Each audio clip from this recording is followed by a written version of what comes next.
अध्याय 11। बूढ़ी काकी। पाठ परिचय। प्रस्तुत कहानी में परिवार के सदस्यों द्वारा की गई वृद्धा की उपेक्षा का वर्णन किया गया है। कहानी मार्मिक और करुणा से भरी है। बाद में बहू को सास के साथ दुर्व्यवहार करने का पछतावा भी होता है। आइए पढ़कर जानते हैं। व्याख्या। यह कहानी एक वृद्ध महिला की है जो अपने परिवार के अन्य सदस्यों द्वारा उपेक्षित रहती है। उसकी देखभाल करने के बजाय उसके परिवार के सदस्य उसे अनदेखा करते हैं। परिवार में एक छोटी सी बच्ची लाडली है जो अपने हिस्से की मिठाई अपनी बूढ़ी काकी को देती है और उन्हें प्यार से देखती है। हालांकि परिवार के अन्य सदस्य अपने व्यस्तता के कारण काकी की उपेक्षा करते हैं, लेकिन लाडली का स्नेह उसे राहत और सुख प्रदान करता है।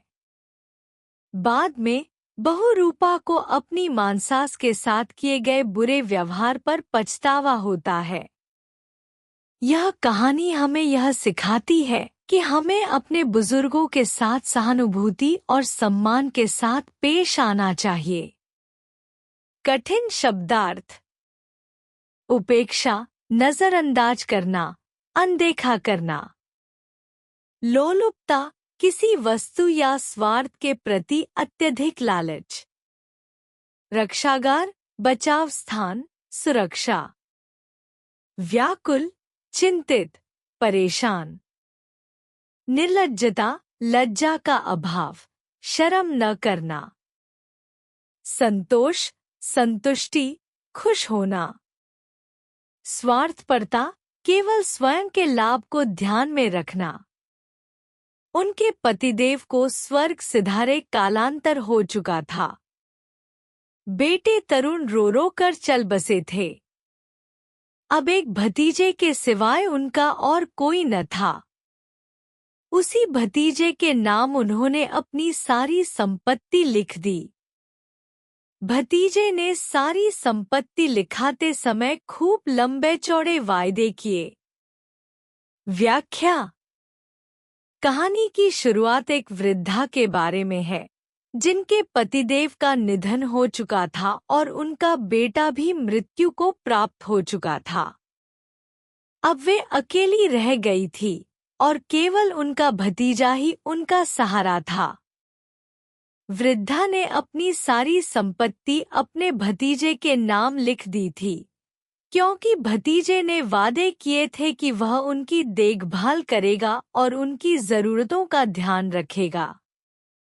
लेकिन यह एक विडंबना थी, क्योंकि संपत्ति के मामले में किए गए वायदे भतीजे द्वारा निभाए नहीं गए। कठिन शब्दार्थ। स्वर्ग सिधारना, मृत्यु को प्राप्त होना। कालांतर, समय के बाद, समय बीतने के बाद। वादे करना, किसी चीज के बारे में आश्वासन देना, कह देना कि कुछ किया जाएगा। संपत्ति, धन, संपत्ति और अन्य मूल्यवान चीजें। उस संपत्ति की वार्षिक आय 150 रुपए से कम न थी, तथापि बूढ़ी काकी को पेट भर भोजन भी कठिनाई से मिलता था। इसमें भतीजे पंडित बुद्धिराम का अपराध था अथवा उसकी श्रीमती रूपा का, इसका निर्णय करना सहज नहीं।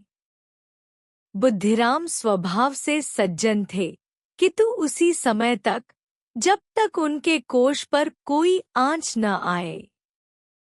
रूपा स्वभाव से तीव्र थी, पर ईश्वर से डरती थी। व्याख्या। इस अंश में बुजुर्ग महिला के जीवन की कठिनाइयां दर्शाई गई है। जबकि उसकी संपत्ति से अच्छी खासी आय हो रही थी, फिर भी वह भूख से जूझ रही थी। यह स्थिति पंडित बुद्धिराम और उसकी पत्नी रूपा के कारण पैदा हुई थी। भतीजा पंडित बुद्धिराम स्वभाव से सज्जन था, लेकिन वह केवल तब तक अच्छा था जब तक उसकी अपनी संपत्ति पर कोई संकट न आए।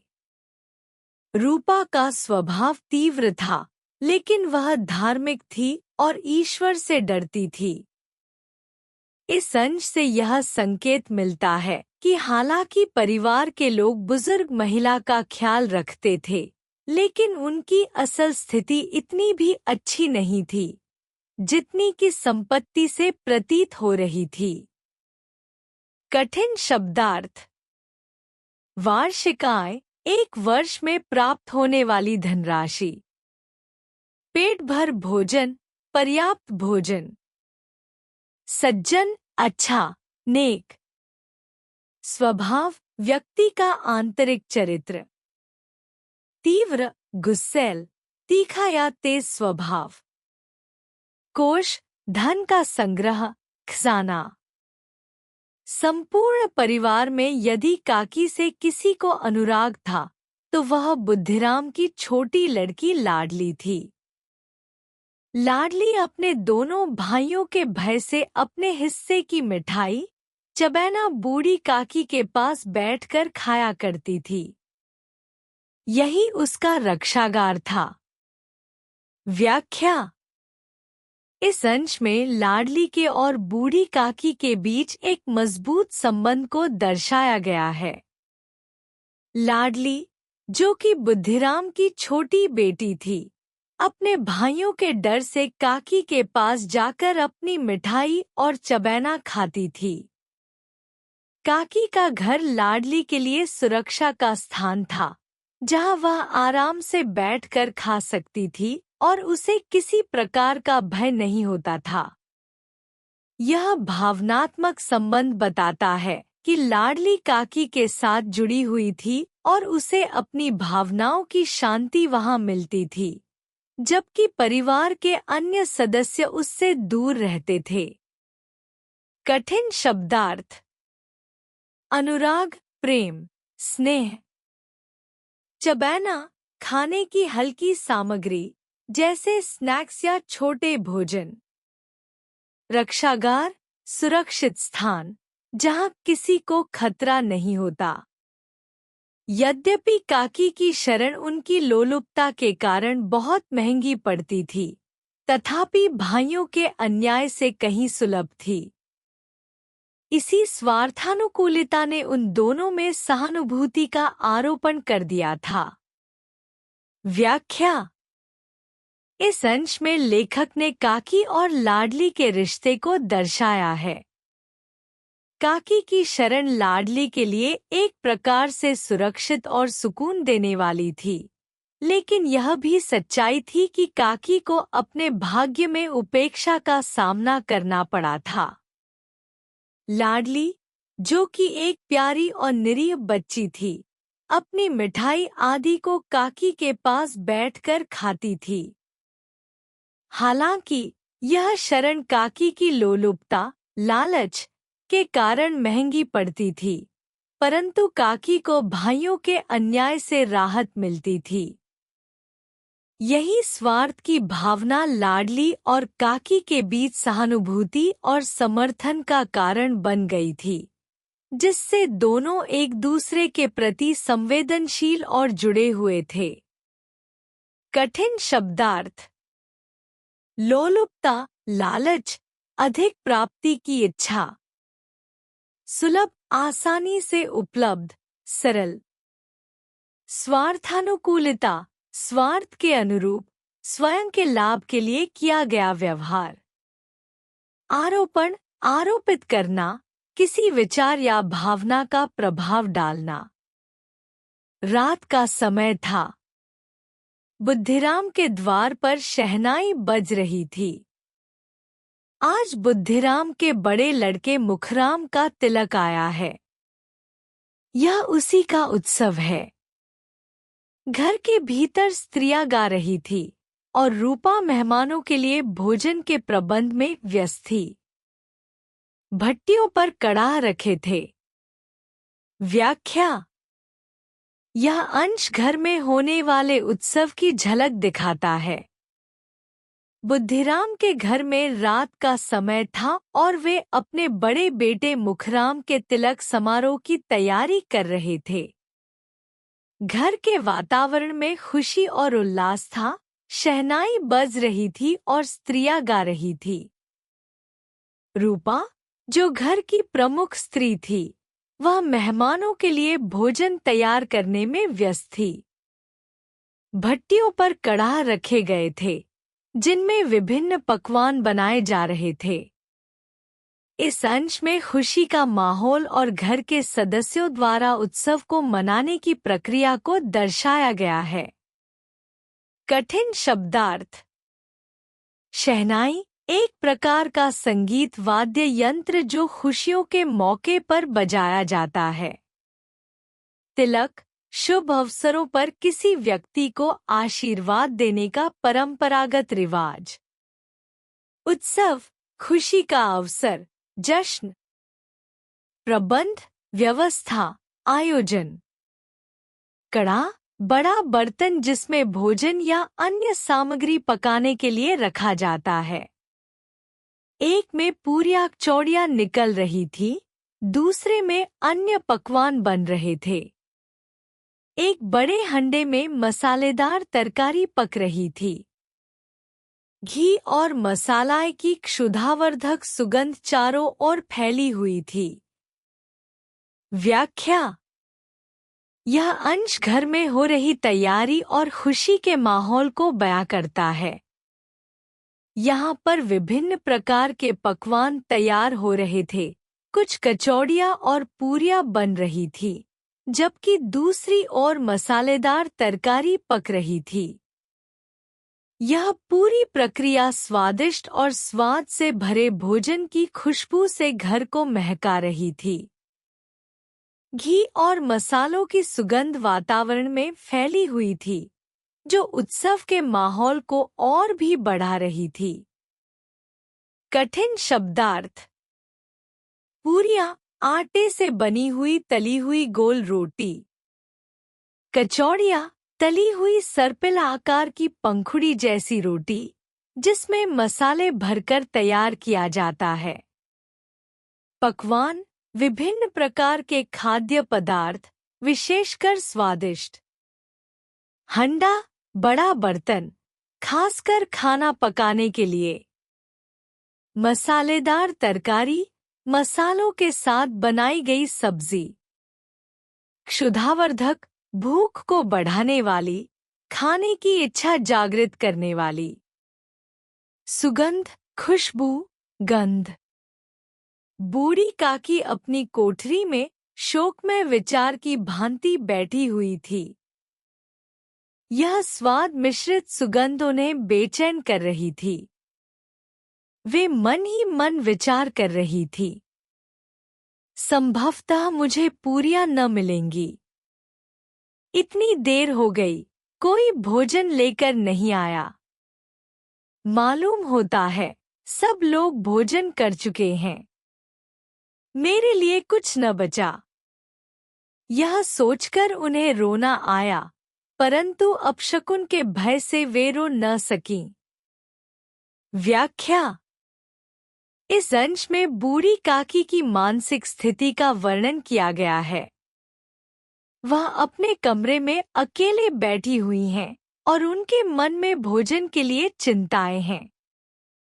उन्हें घर में बन रही खुशबू आ रही है, लेकिन वे यह सोच रही हैं कि शायद अब उन्हें भोजन नहीं मिलेगा क्योंकि देर हो चुकी है और शायद सभी लोग पहले ही भोजन कर चुके हैं।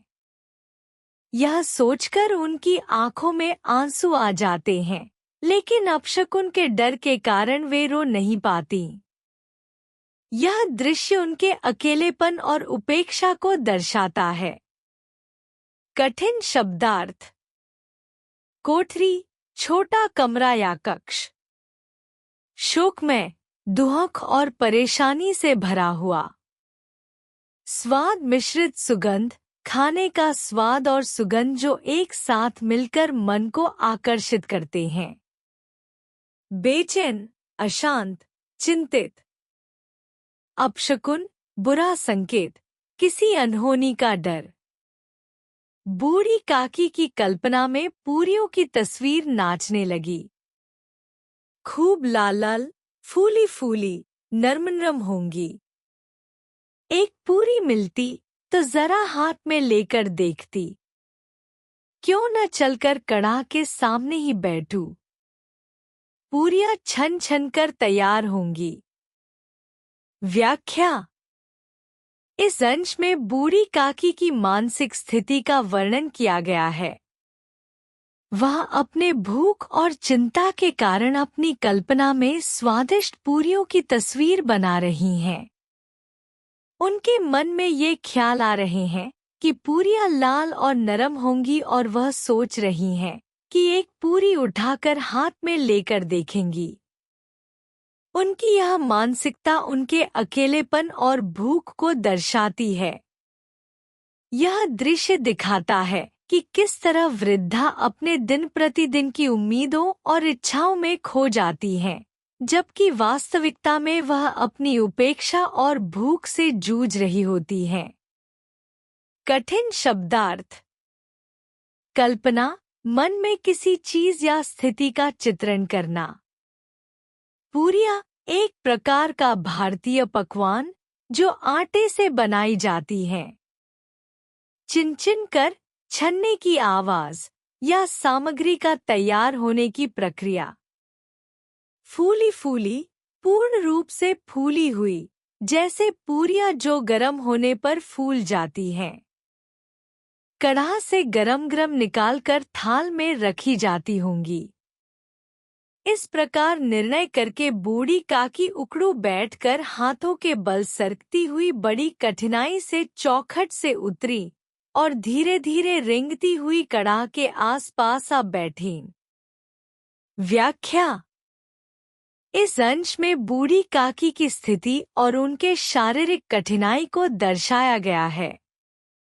वह अत्यधिक भूख और इच्छा के कारण कड़ाह के पास बैठने की कोशिश करती हैं। कड़ाह से गरम गरम पूरियां निकालने की कल्पना ने उन्हें इस स्थिति में पहुंचाया कि वह उकड़ू बैठकर और हाथों के बल सरकते हुए कड़ाह के पास पहुंची।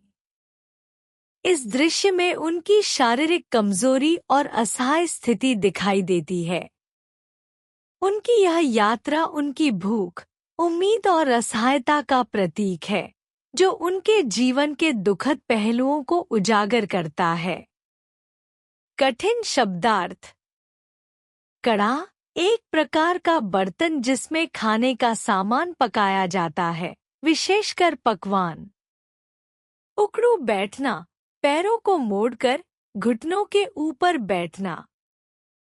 हाथों के बल सरकना, अपने शरीर को हाथों के सहारे धीरे धीरे खिसकाना। रेंगना, धीरे धीरे, जैसे कोई घिसटते हुए चलता हो। रूपा उस समय कार्यभार से उद्विग्न हो रही थी। कभी इस कोठे में जाती, कभी उस कोठे में, कभी कड़ाह के पास आती, कभी भंडार में जाती। किसी ने बाहर से आकर कहा, महाराज ठंडाई मांग रहे हैं। ठंडाई देने लगी। इतने में फिर किसी दूसरे ने आकर कहा, भाट आया है, उसे कुछ दे दो। भाट के लिए सीधा निकाल रही थी कि तीसरे आदमी ने आकर पूछा, अभी भोजन तैयार होने में कितना विलंब है? जरा ढोल मजीरा उतार दो। व्याख्या।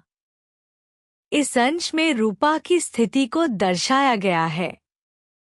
वह अपने घर के उत्सव की व्यवस्था में पूरी तरह से व्यस्त और तनावग्रस्त है। वह एक स्थान से दूसरे स्थान पर दौड़ रही है, न किसी काम में पूरा मन लगा पा रही है और न ही उसे शांति मिल रही है। हर तरफ से आ रहे निर्देशों और मांगों ने उसे और भी अधिक परेशान कर दिया है। रूपा की यह मानसिक स्थिति उसकी व्यस्तता, थकावट और दबाव को प्रकट करती है, जिसमें वह चाहकर भी संतुष्टि महसूस नहीं कर पा रही है। वह हर काम के बीच भागती रहती है, लेकिन कोई न कोई नई जिम्मेदारी उसे मिलती जाती है। कठिन शब्दार्थ। उद्विग्न, परेशान, चिंतित, मानसिक तनाव से भरा। कोठा, घर का एक कमरा, विशेषकर ऊपर का हिस्सा। ठंडाई, एक प्रकार का पेय जो आमतौर पर ठंडा और मसालेदार होता है। भाट, कोई ऐसा व्यक्ति जो घर के बाहर काम करता है। आमतौर पर यह शब्द उस व्यक्ति के लिए प्रयोग होता है जो घर के सामान या जलने की चीजें लाता है। विलंब, देरी, देर होना। ढोल मजीरा उतारना, उत्सव के वातावरण से जुड़े संगीत वाद्य यंत्रों को हटाना या शांति स्थापित करना। बेचारी अकेली स्त्री दौड़ते दौड़ते व्याकुल हो रही थी, झुंझलाती थी, कुढ़ती थी, परंतु क्रोध प्रकट करने का अवसर न पाती थी। भय होता कहीं पड़ोसने यह न कहने लगे कि इतने में उबल पड़ी। प्यास से कंठ सूख रहा था, पर इतना अवकाश भी नहीं था कि जरा पानी पी ले। व्याख्या। इस अंश में रूपा की मानसिक और शारीरिक थकावट को दर्शाया गया है। वह एक अकेली स्त्री है जो उत्सव की तैयारियों में व्यस्त है। कामों का इतना दबाव है कि वह मानसिक रूप से परेशान हो रही है। उसे गुस्सा भी आ रहा है, लेकिन वह उसे व्यक्त नहीं कर पा रही है, क्योंकि उसे डर है कि कहीं पड़ोसने या अन्य लोग उसे इस स्थिति में देखकर ताना न मारें। रूपा का मन बहुत तनावपूर्ण है और उसकी शारीरिक स्थिति भी ठीक नहीं है। उसे प्यास लगी है, लेकिन अपने कामों में इतनी व्यस्त है कि पानी पीने का समय भी नहीं मिल पा रहा है। यह अंश रूपा की मानसिक स्थिति और घर में एक महिला के काम के बोझ को दिखाता है, जो अक्सर अनदेखा किया जाता है। कठिन शब्दार्थ। व्याकुल, परेशान, चिंतित, घबराया हुआ। झुंझलाती थी, गुस्से या चिढ़ में होना। कुढ़ती थी, दुख, परेशानी या अव्यवस्था में फंसी हुई होना। क्रोध प्रकट करना, गुस्सा या नाराजगी दिखाना। पड़ोसने, आसपास रहने वाली महिलाएं या पड़ोस की महिलाएं। उबल पड़ी, गुस्से या तनाव से बहुत अधिक उत्तेजित होना। कंठ सूखना, प्यास से गला सूखना, पानी की आवश्यकता होना। इस अवस्था में उसने बूढ़ी काकी को कड़ाह के पास बैठे देखा तो क्रोध न रुक सका। जिस प्रकार मेढक केंचुए पर झपटता है, उसी प्रकार वह बूढ़ी काकी पर झपटी और उन्हें दोनों हाथों से झटककर बोली, ऐसे पेट में आग लगे। पेट है या भाड़? कोठरी में बैठते दम घुटता था। अभी मेहमानों ने नहीं खाया, भगवान को भोग नहीं लगा, तब तक धैर्य न हो सका। व्याख्या। इस अंश में रूपा की मानसिक स्थिति और गुस्से का चित्रण किया गया है। वह बहुत तनाव में है और घर के कामों के बोझ तले दब चुकी है। उसकी भावनाएं नियंत्रण से बाहर हो गई हैं और वह बूढ़ी काकी पर गुस्सा निकालती है। रूपा ने बूढ़ी काकी को कड़ाह के पास देखा तो उसका गुस्सा थमा नहीं और उसने बूढ़ी काकी को झटका दे दिया। उसका गुस्सा इस बात पर था कि काकी बिना किसी काम के वहां बैठी हैं, जबकि खुद रूपा को मेहमानों के लिए भोजन तैयार करने के दौरान बहुत परेशानी हो रही थी। रूपा की यह स्थिति उसकी मानसिक अशांति और गुस्से का प्रतीक है, जिसमें वह सही और गलत का अंतर भूल जाती है। कठिन शब्दार्थ। झपटना, तेजी से आक्रमण करना, झपटी लेना। पेट में आग लगे, भूख का बहुत जोर से अनुभव होना, बहुत अधिक भूखा होना। भाड़, बर्तन, जो अक्सर खाना पकाने के लिए उपयोग में आता है, यहाँ गुस्से का एक रूप हो सकता है, जैसे गुस्से में बर्तनों का उलाहना देना, दम घुटना, शारीरिक रूप से असहनीय स्थिति में होना, सांस लेना कठिन होना। भोग, भगवान को अर्पित भोजन, पूजा का हिस्सा। धैर्य न हो सका, संयम न रख पाना, गुस्से का प्रकट होना।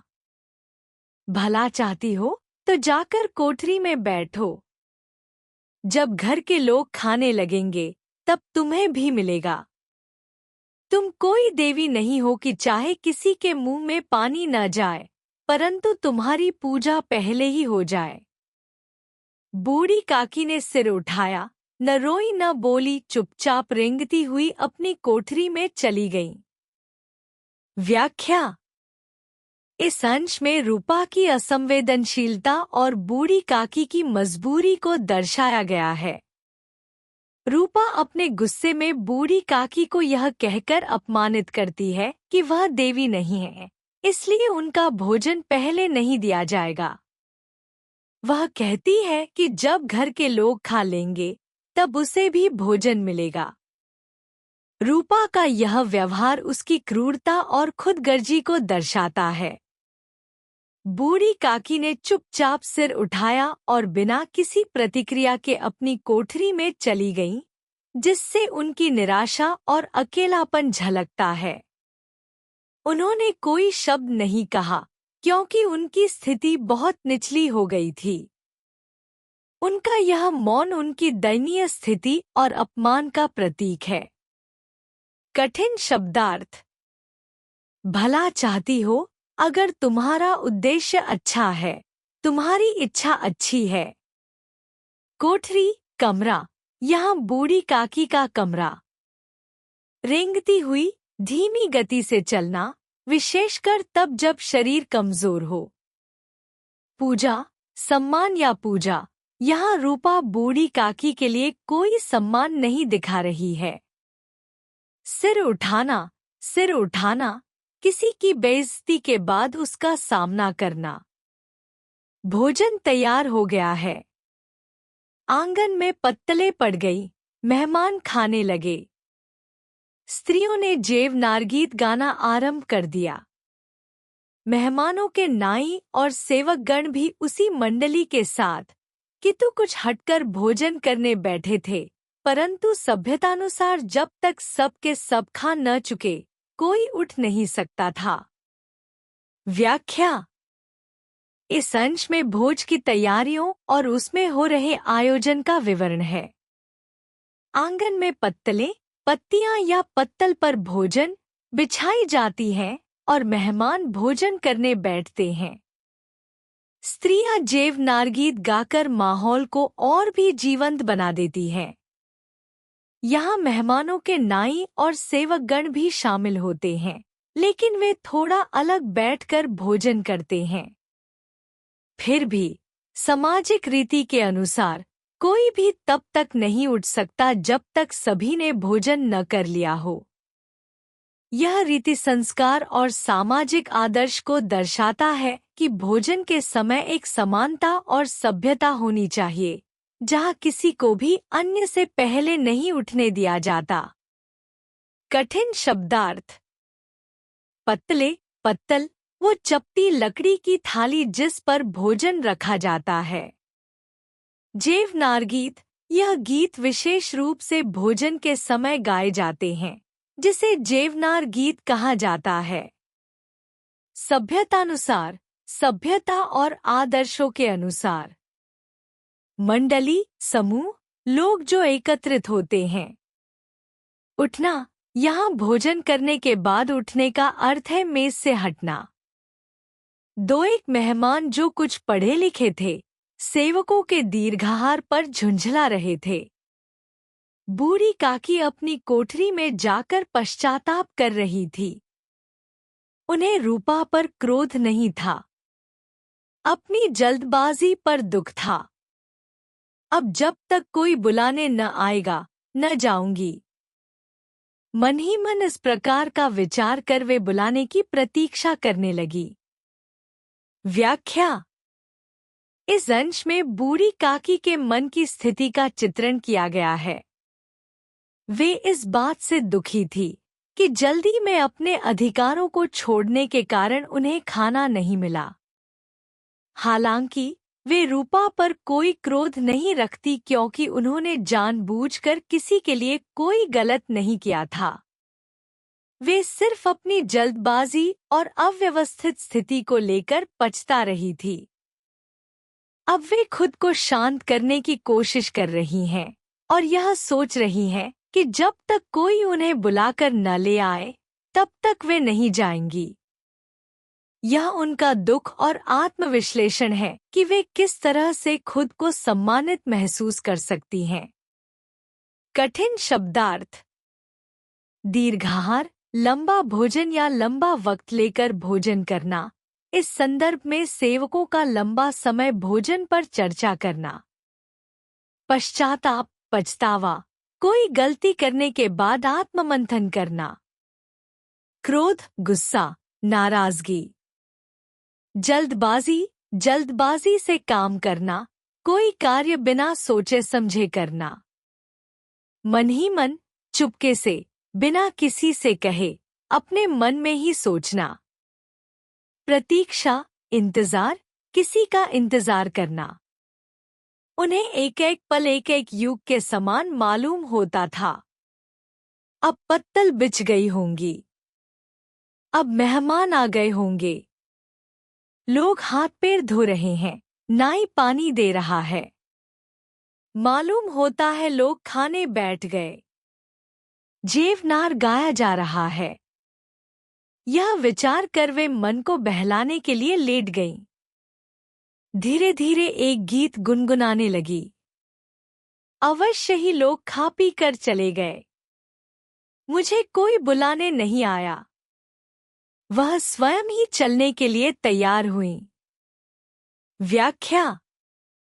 इस अंश में बूढ़ी काकी की मानसिक स्थिति का चित्रण किया गया है। वे समय की बीतती हुई हर एक पल को अत्यधिक लंबा और कठिन अनुभव कर रही हैं।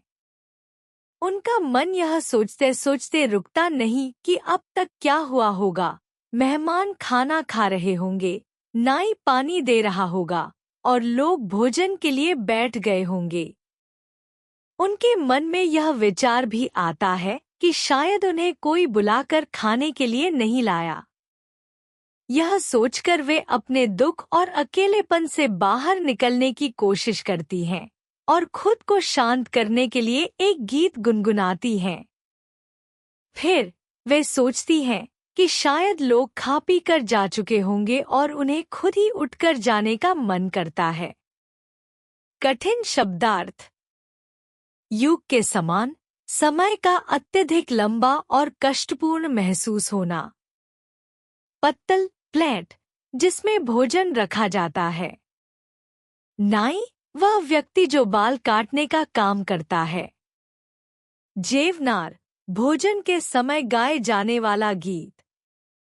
गुनगुनाना, धीरे धीरे, हल्के स्वर में गाना। विचार कर, सोचकर, मन में विचार करते हुए वे उकड़ू बैठकर हाथों के बल सरकती हुई आंगन में आईं, परंतु हाय दुर्भाग्य! अभिलाषा ने अपने पुराने स्वभाव के अनुसार समय की मिथ्या कल्पना की थी। मेहमान मंडली अभी बैठी हुई थी।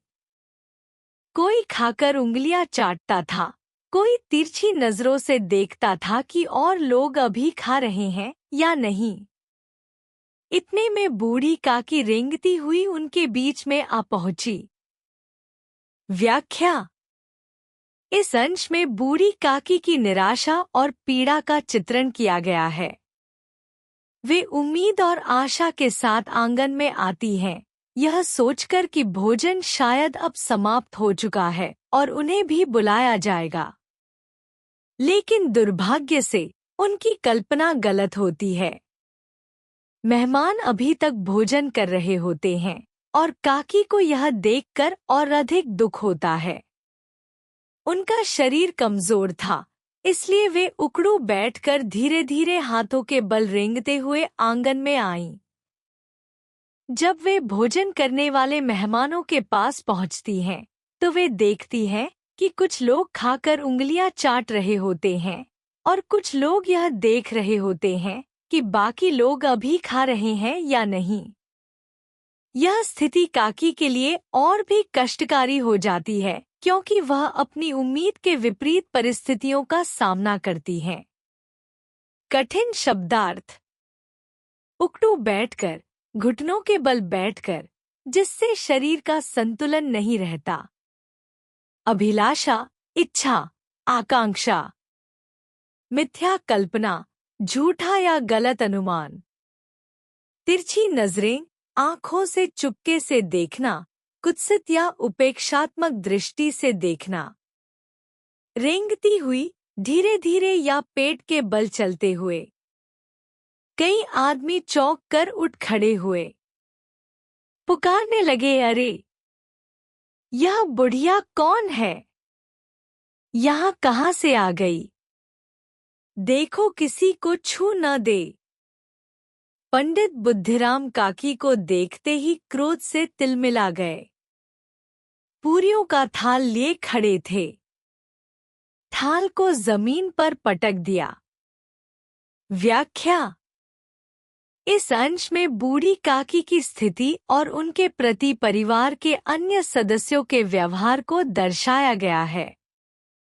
जब काकी धीरे धीरे रेंगते हुए मेहमानों के बीच पहुंचती हैं, तो लोग चौंक कर उठ खड़े होते हैं। वे काकी को देखकर न केवल हैरान होते हैं, बल्कि उन पर आपत्ति भी करते हैं। उनके प्रति नकारात्मक और अपमानजनक शब्दों का प्रयोग किया जाता है, जैसे कि यह बुढ़िया कौन है और किसी को छू न दे। यह दिखाता है कि समाज और परिवार में वृद्धों के प्रति सम्मान की कमी है। पंडित बुद्धिराम का गुस्सा और क्रोध भी स्पष्ट रूप से दिखाई देता है। वह काकी को देखकर इतने अधिक नाराज होते हैं कि पूरियों का थाल जमीन पर पटक देते हैं। यह दृश्य काकी के लिए और भी कष्टप्रद और अपमानजनक हो जाता है क्योंकि उनका अपमान खुलकर हो रहा होता है। कठिन शब्दार्थ। चौंक कर, अचानक से उठ बैठना, आश्चर्यचकित होना। पटक दिया, गुस्से में किसी चीज को जोर से गिरा देना।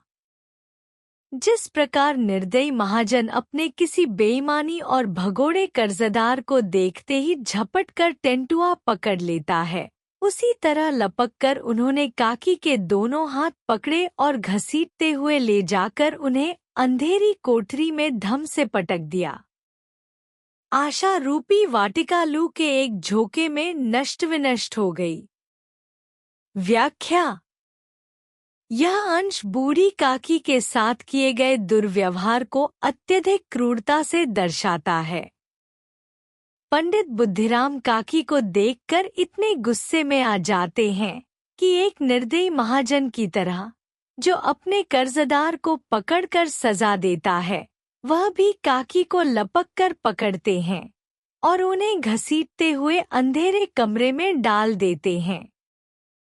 काकी के मन में जो उम्मीदें और आशाएं थीं, जैसे एक सुंदर बगिया में खिलने वाली उम्मीदें, वे सब एक झटके में नष्ट हो जाती हैं, जैसे तेज हवा के झोंके से एक फूलों की वाटिका नष्ट हो जाती है। यह दृश्य काकी के अपमान और दर्द को बयां करता है, जिसमें उनकी सारी उम्मीदें चूर हो जाती हैं। कठिन शब्दार्थ। निर्दयी, वह जो दया या करुणा नहीं दिखाता। महाजन, धन का मालिक, व्यापारी या साहूकार। टेंटुआ, किसी चीज को पकड़ने का एक तरीका, विशेषकर बुरी स्थिति में किसी को पकड़ना। वाटिका, बगिया या बगीचा, जिसमें पौधे और फूल होते हैं। लू, तेज गर्म हवा, जो गर्मी के मौसम में चलती है और जिससे ठंडक समाप्त हो। मेहमानों ने भोजन किया। घरवालों ने भोजन किया। बाजे वाले, धोबी भी भोजन कर चुके। परंतु बूढ़ी काकी को किसी ने न पूछा। बुद्धिराम और रूपा दोनों ही बूढ़ी काकी को निर्लज्जता के लिए दंड देने का निश्चय कर चुके थे। अकेली लाडली उनके लिए कुढ़ रही थी। लाडली को काकी से अत्यंत प्रेम था। बेचारी भोली लड़की थी। बाल विनोद और चंचलता की उसमें गंध तक न थी। व्याख्या: यह अंश निष्ठुरता और उपेक्षा को दर्शाता है जिसे बूढ़ी काकी सहन कर रही हैं। सभी मेहमान, घरवाले और यहाँ तक कि बाजे वाले और धोबी भी भोजन कर चुके थे, लेकिन बूढ़ी काकी के लिए कोई भी नहीं सोच रहा था। रूपा और बुद्धिराम ने काकी को उपेक्षा की और उसे सजा देने का मन बना लिया था। वहीं दूसरी ओर लाडली, जो काकी से बेहद प्रेम करती थी, अपनी स्थिति को लेकर दुखी थी। वह बहुत भोली और मासूम लड़की थी, जिसकी चंचलता और बाल विनोद नहीं थे, सिर्फ शुद्ध प्रेम था। यह दृश्य दिखाता है कि कैसे कभी-कभी सबसे अधिक प्रेम करने वाले लोग ही सबसे अधिक उपेक्षित होते हैं। कठिन शब्दार्थ: दंड, सजा, दंड देना। कुढ़ना, चिढ़ना, परेशान होना, असंतोष महसूस करना। बाल विनोद, बच्चों जैसा मजाक या खेल। चंचलता, चपलता, शरारत करना। वह काकी के पास जाकर उन्हें धैर्य देना चाहती थी, परंतु माता के भय से न जाती थी। उसने अपने हिस्से की पूरियां बिल्कुल न खाईं। पूरियों को उसने पिटारी में बंद कर रखी थी। उन पूरियों को काकी के पास ले जाना चाहती थी। व्याख्या: इस अंश में लाडली के भीतर के संघर्ष को दिखाया गया है।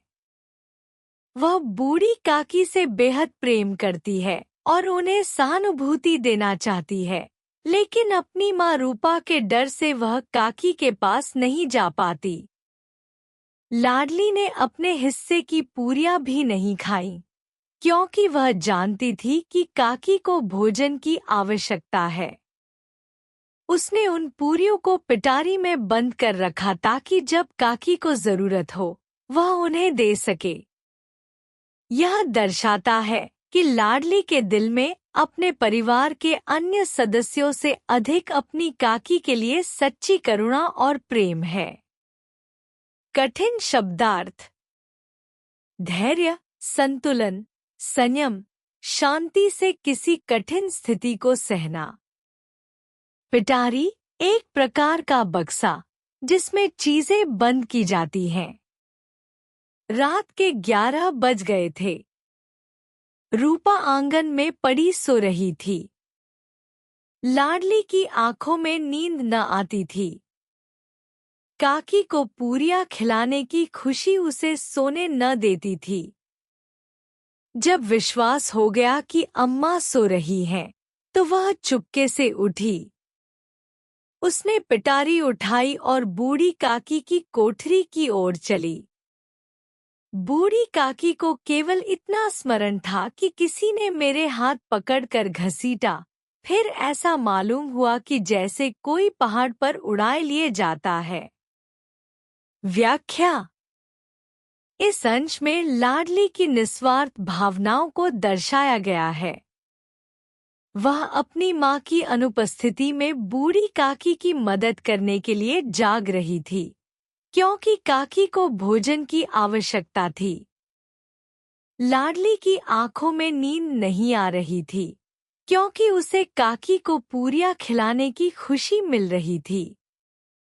जैसे ही उसे यह विश्वास हुआ कि उसकी मां सो रही है, वह चुपचाप उठती है और अपनी पिटारी लेकर बूढ़ी काकी की कोठरी की ओर चल देती है।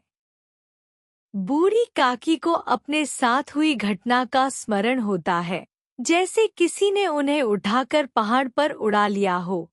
यह उनकी मानसिक और कठिन परिस्थिति को दर्शाता है। कठिन शब्दार्थ। आंगन, घर के भीतर का खुला हिस्सा। पिटारी, छोटी सी संदूक जिसमें चीजें रखी जाती हैं। स्मरण, याद करना, किसी घटना या वस्तु को याद करना। घसीटा, खींचना, जोर से खींचकर ले जाना। उनके पैर बार बार पत्थरों से टकराए, तब किसी ने उन्हें पहाड़ पर से पटका, वे मूर्छित हो गई। जब वे सचेत हुई तो किसी की जरा भी आहट न मिलती थी। समझी कि सब लोग खा पी कर सो गए और उनके साथ मेरी तकदीर भी सो गई। व्याख्या। इस अंश में बूढ़ी काकी की स्थिति और उनकी मानसिक पीड़ा को व्यक्त किया गया है। जब काकी को अपनी परिस्थितियों का एहसास होता है तो उनके शरीर को आघात लगता है और वे मूर्छित हो जाती हैं। जब वे होश में आती हैं तो चारों ओर सन्नाटा होता है। यह देख उन्हें यह एहसास होता है कि सब लोग भोजन कर चुके हैं और अब उन्हें कोई ध्यान नहीं दे रहा है, जिससे उनकी तकदीर पर भी दुख का असर दिखता है। यह बेजान हालात और परिवार की उपेक्षा को दर्शाता है। कठिन शब्दार्थ। मूर्छित, बेहोश, हलचल से बाहर, बेहोशी की अवस्था। आहट, हल्की आवाज, खड़कने की आवाज। तकदीर, किस्मत, भाग्य। यह विचार कर काकी निराशा में संतोष के साथ लेट गई। ग्लानि से गला भर भर आता था, परंतु मेहमानों के भय से रोती न थी। सहसा उनके कानों में आवाज आई, काकी उठो, मैं पूरियां लाई हूं। काकी ने लाडली की बोली पहचानी। झटपट उठ बैठी। दोनों हाथों से लाडली को टटोला और उसे गोद में बिठा लिया। लाडली ने पूरियां निकाल कर दी। व्याख्या। इस अंश में काकी की स्थिति को विस्तार से बताया गया है। जब काकी को यह एहसास होता है कि वह उपेक्षित हो चुकी है, तो निराशा के साथ वह बिस्तर पर लेट जाती हैं। उन्हें ग्लानि, शर्म महसूस होती है, लेकिन वह मेहमानों के सामने रोने का साहस नहीं जुटा पाती। तभी लाडली उनके पास आती है और उन्हें पूरियां देती है। काकी की दिली खुशी और लाडली के प्रति उनका स्नेह इस अंश में स्पष्ट रूप से दिखाई देता है। यह दृश्य दर्शाता है कि कैसे एक छोटी सी कृपा ने काकी को खुशी दी और उनकी पीड़ा कम की। कठिन शब्दार्थ।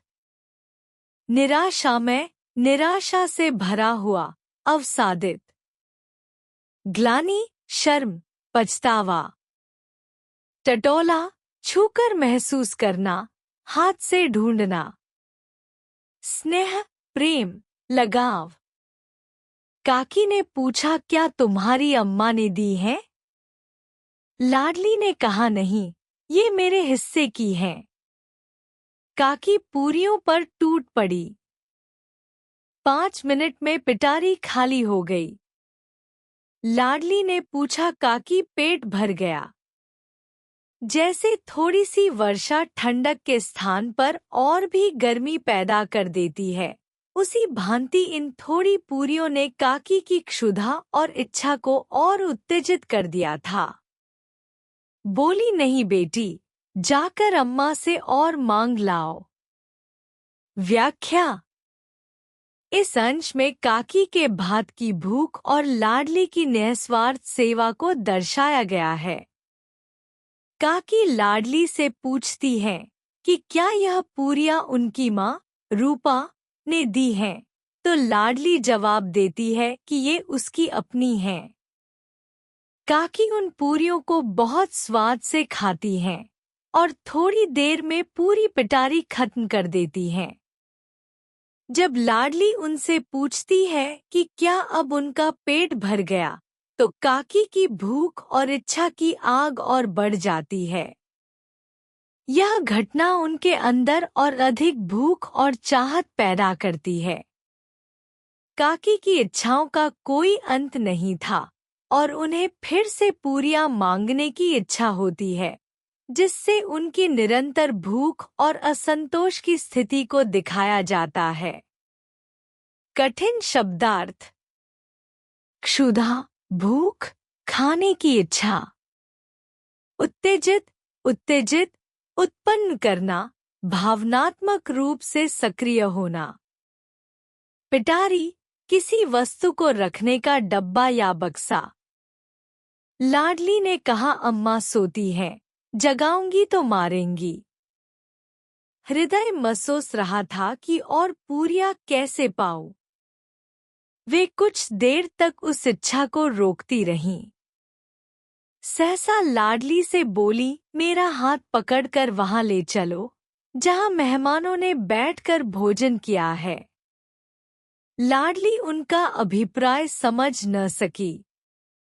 उसने काकी का हाथ पकड़ा और ले जाकर जूठी पत्तलों के पास बैठा दिया। व्याख्या। इस अंश में बूढ़ी काकी की भूख और तृष्णा को और विस्तार से बताया गया है। काकी लाडली से कहती है कि उन्हें और पूरियां चाहिए, परंतु लाडली के डर से वह उसे जगा नहीं पाती क्योंकि वह जानती है कि रूपा उन्हें मार सकती है। इस दौरान उनका हृदय इस इच्छा को दबाने की कोशिश करता है, लेकिन फिर काकी अपनी इच्छा को नियंत्रित न कर पाती हैं और लाडली से कहती हैं कि वह उन्हें उन स्थानों पर ले जाए जहां मेहमानों ने भोजन किया था। लाडली काकी का आशय समझ नहीं पाती और उसे जूठी पत्तलों के पास बैठा देती है। यह घटना काकी की दुख और भूख को और भी बढ़ा देती है और उनकी विवशता को दर्शाती है। कठिन शब्दार्थ। हृदय मसोसना, दिल से कष्ट सहना, अंदर से दुख या पछतावा महसूस करना।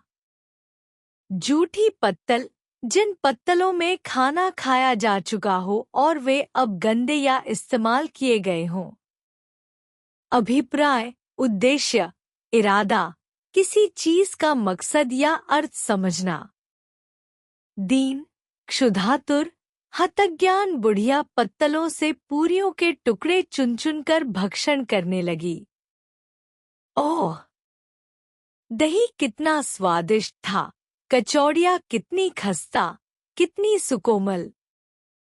काकी बुद्धिहीन होते हुए भी इतना जानती थी कि मैं वह काम कर रही हूँ जो मुझे कदापि न करना चाहिए। ठीक उसी समय रूपा की आंखें खुलीं। उसे मालूम हुआ कि लाडली मेरे पास नहीं है। वह चौंकी, चारपाई के इधर-उधर ताकने लगी कि कहीं नीचे तो नहीं गिर पड़ी। व्याख्या। इस अंश में बूढ़ी काकी की भूख और स्थिति को बहुत मार्मिक तरीके से चित्रित किया गया है। काकी की स्थिति बहुत दीन और भूख से भरी हुई है। वह पत्तलों से बाकी बचे हुए खाने के टुकड़े चुन-चुन कर खा रही हैं और अपने मन में उस स्वाद को महसूस करती हैं। हालांकि काकी को यह भी समझ में आता है कि वह ऐसा काम कर रही हैं जिसे उन्हें नहीं करना चाहिए, लेकिन भूख और निराशा ने उन्हें इस हालत में पहुंचा दिया है। इसी समय रूपा की आंखें खुलती हैं और उसे यह एहसास होता है कि लाडली काकी के पास नहीं है। रूपा घबराकर चारपाई के इधर-उधर देखती है और यह जानने की कोशिश करती है कि कहीं लाडली नीचे तो नहीं गिर पड़ी। कठिन शब्दार्थ। दीन, गरीबी और विपत्ति से घिरा हुआ, तुच्छ या अभावग्रस्त। क्षुधातुर, भूखा, अत्यधिक भूख से पीड़ित। हतज्ञान, ज्ञानहीन, अज्ञानी, बिना समझ के। कचौड़ियाँ एक प्रकार का तला हुआ खाद्य पदार्थ जिसमें आटा और मसाले होते हैं। खस्ता, कुरकुरी, जो खाने में आसानी से टूट जाए। सुकोमल, मुलायम, नर्म। उसे वहां न पाकर वह उठी तो क्या देखती है कि लाडली जूठी पत्तलों के पास चुपचाप खड़ी है और बूढ़ी काकी पत्तलों पर से पूरियों के टुकड़े उठा उठा कर खा रही हैं। रूपा का हृदय सन्न हो गया। किसी निरीह पशु की गर्दन पर छुरी चलते देखकर जो अवस्था उसकी होती है, वही उस समय रूपा की हुई। एक वृद्धा दूसरों की जूठी पत्तल टटोले, इससे अधिक शोकमय दृश्य असंभव था। व्याख्या। इस अंश में रूपा की एक गहरी मानसिक अवस्था का चित्रण किया गया है।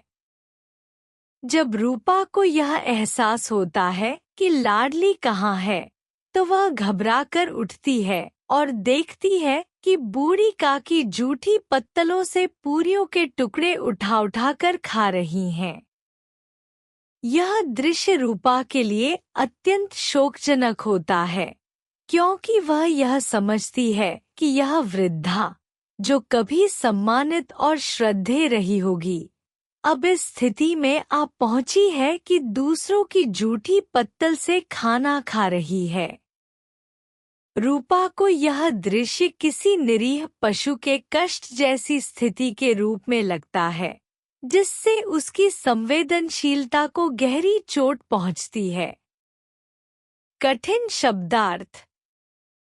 सन्न हो गया, स्तब्ध हो जाना, शौक में आना। निरीह, असहाय, कमजोर, जो स्वयं को बचा न सके। गर्दन पर छुरी चलते देखना, इसका मतलब है किसी निरीह और मजबूर जीव को पीड़ा या कष्ट में देखना। शोकमय, दुखी, शोकपूर्ण, जिसे देखकर दुख हो। जूठी पत्तल, वे पत्तल जो पहले किसी ने खा ली हो, यानी जिनमें खाने का कुछ अवशेष हो। रूपा को क्रोध तो आया, पर शोक के सम्मुख क्रोध कहा। करुणा और भय से उसकी आंखें भर आईं। इस अधर्म के पाप का भागी कौन है? उसने सच्चे हृदय से गगनमंडल की ओर हाथ उठाकर कहा, परमात्मा, मेरे बच्चों पर दया करो। इस अधर्म का दंड मुझे मत दो, नहीं तो मेरा सत्यानाश हो जाएगा। व्याख्या। इस अंश में रूपा की मानसिक और भावनात्मक स्थिति को दर्शाया गया है। पहले तो रूपा को अपने परिवार की बूढ़ी काकी द्वारा जूठी पत्तलों से खाना खाने पर क्रोध आता है, लेकिन जैसे ही वह सोचती है कि काकी को इस तरह की स्थिति में देखना उसे शोक से भर देता है। उसके अंदर शोक और करुणा की भावना जागृत होती है।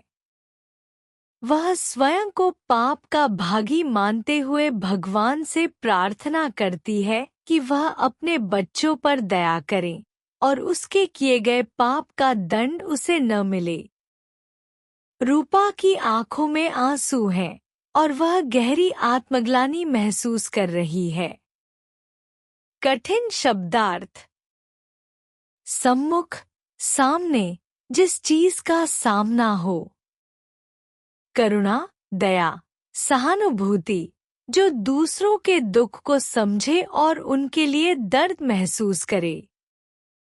अधर्म, बुरा कार्य, गलत कार्य, या जो धर्म और नैतिकता के खिलाफ हो। सत्यानाश, खुद का पूरा नाश या विनाश, जो उसकी स्थिति को बदतर बना दे। गगनमंडल, आकाश, आकाश का क्षेत्र, जिसे भगवान की उपस्थिति से जोड़ा जाता है। रूपा को अपनी स्वार्थपरता और अन्याय इस प्रकार प्रत्यक्ष रूप में कभी न दिख पड़े थे। वह सोचने लगी, हाय, मैं कितनी निर्दयी हूँ। व्याख्या: इस अंश में रूपा अपनी गलती को समझ रही है। अब तक उसे यह एहसास नहीं हुआ था कि उसने अपने स्वार्थ और गलतियों के कारण अपनी सास के साथ कितनी कठोरता से पेश आई है। जैसे ही उसे यह समझ में आता है, वह आत्मग्लानि, अपने किए गए कार्य पर पछतावा महसूस करती है। वह खुद को निर्दयी, दयाहीन मानते हुए अपने व्यवहार पर दुखी हो रही है और यह एहसास कर रही है कि उसने अपने स्वार्थ के कारण दूसरों के साथ अत्याचार किया। यह रूपा के मानसिक परिवर्तन और आत्मचिंतन का प्रतीक है। कठिन शब्दार्थ: स्वार्थपरता केवल अपने लाभ और स्वार्थ के बारे में सोचना बिना दूसरों की परवाह किए। प्रत्यक्ष, जो दिखाई दे, जिसे देखा या महसूस किया जा सके। निर्दयी, दयाहीन, जिसके दिल में किसी के प्रति करुणा न हो, जो कठोर और संवेदनहीन हो। जिसकी संपत्ति से मुझे 200 रुपया वार्षिक आय हो रही है, उसकी यह दुर्गति मेरे कारण। हे दयामय भगवान, मुझसे बड़ी भारी चूक हुई है, मुझे क्षमा करो।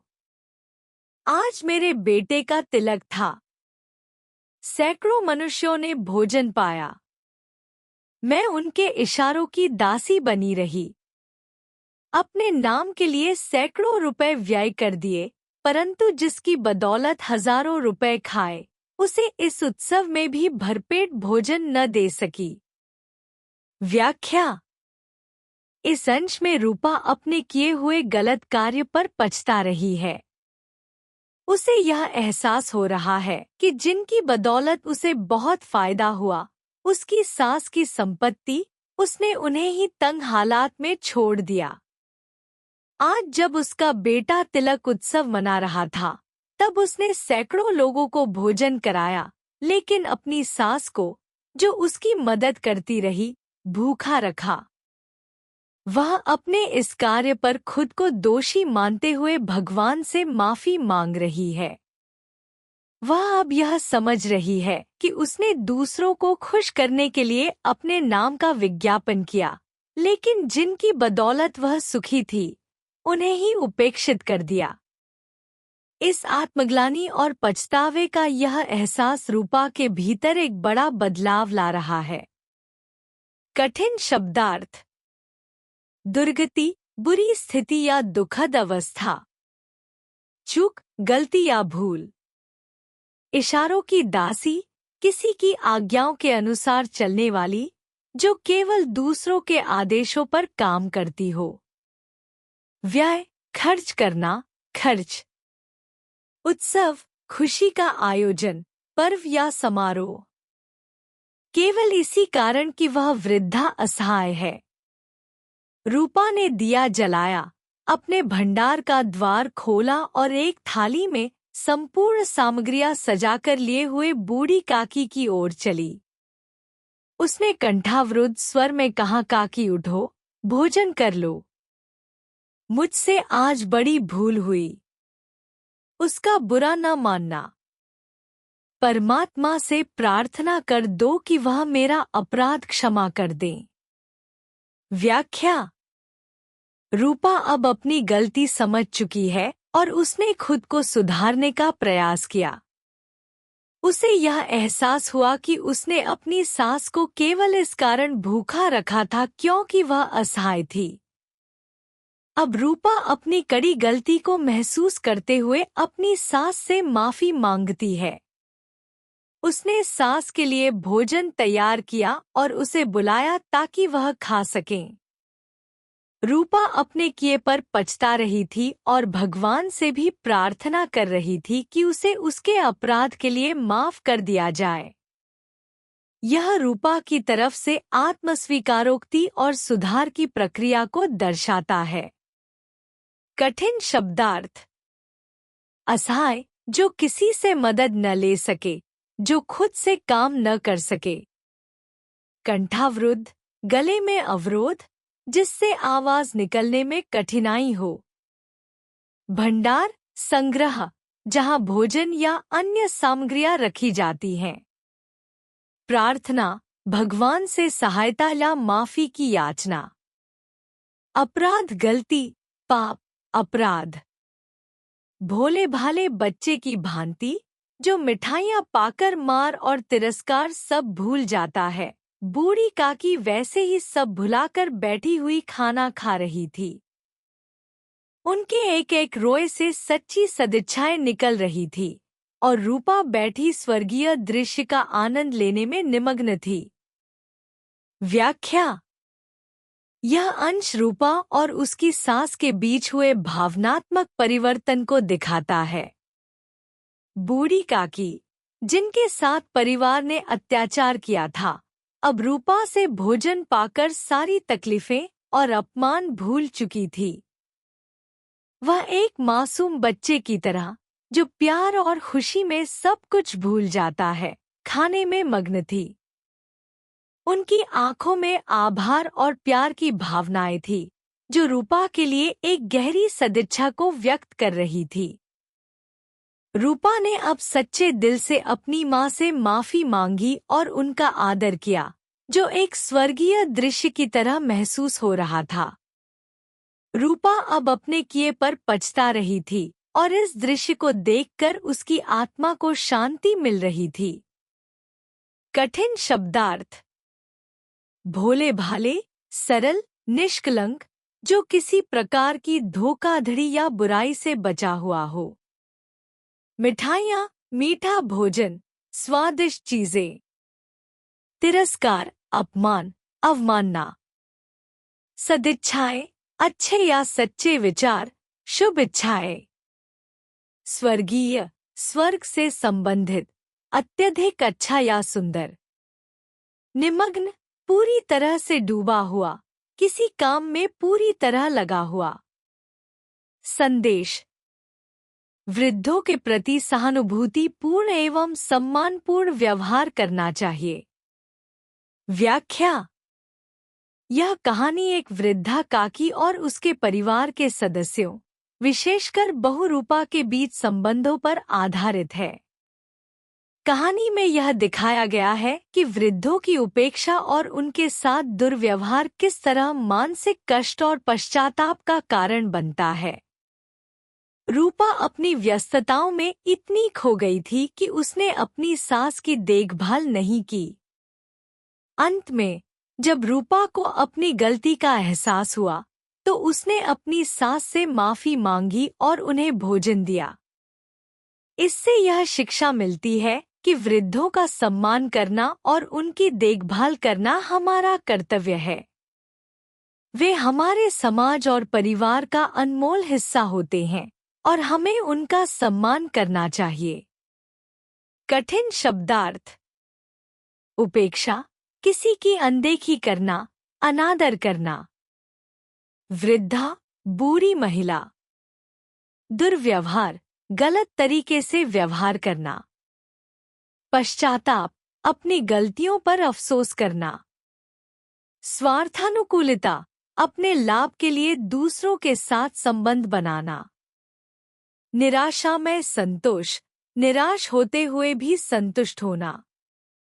सहानुभूति, दूसरे की स्थिति को समझना और महसूस करना। निर्लज्जता, शर्म या लज्जा का अभाव होना। अधर्म, अनुचित या गलत कार्य। कंठावरुद्ध, गले में रुकावट या गले में रुंधन होना। निष्कर्ष, समरी। यह कहानी एक वृद्धा की कष्टदायी स्थिति और उसकी उपेक्षा का वर्णन करती है। उसकी संपत्ति के बावजूद उसे भोजन भी सही तरीके से नहीं मिलता। उसके परिवार के लोग, विशेषकर बहू रूपा, स्वार्थ के कारण उसे तंग करते हैं और उसे खाना भी नहीं देते। जब रूपा को अपनी गलती का एहसास होता है तो वह पश्चाताप करती है और वृद्धा को सम्मान और प्यार से भोजन प्रदान करती है। यह कहानी हमें यह सिखाती है कि वृद्धों का सम्मान करना चाहिए और उनके साथ सहानुभूति और दया से पेश आना चाहिए। मुख्य संदेश, मेन मैसेज। वृद्धों के प्रति सम्मान और सहानुभूति का व्यवहार रखना चाहिए। परिवार के सदस्य विशेष रूप से उनके साथ स्नेहपूर्ण और आदरपूर्ण तरीके से पेश आएं।